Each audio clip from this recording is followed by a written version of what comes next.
નમસ્કાર મિત્રો, હું આપનો દોસ્ત ધર્મેશ કાળા ભારતીય સનાતન સંસ્કૃતિના અલગ અલગ વિષય પર બધા સાથે વાત કરતો હોઉં છું.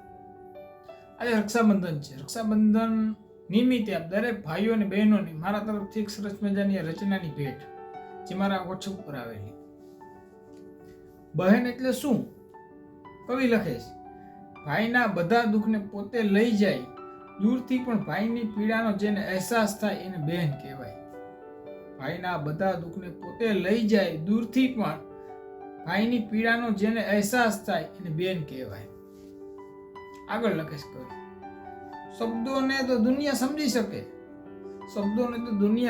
શકે, પણ જે ભાઈના મોણને પણ સમજી જાય એને બેન કહેવાય. મને ખબર નહોતી કે બેન કેવી હોય, આજે ખબર પડી કે ખમ્મા કહે એવી હોય. ખમ્મા મારા વીરાને એમ કહી માને પણ ખમ્મા કહી રક્ષા કરે એને બેન કહેવાય. આ હતું રક્ષાબંધન નિમિત્તે આપ બધાને મારા તરફથી ભેટ. રક્ષાબંધનની આપ દરેક ભાઈઓ અને બહેનોને મારા તરફથી અઢળક શુભકામના. અસ્તુ માતાજી બધાની રક્ષા કરે. જય માતાજી.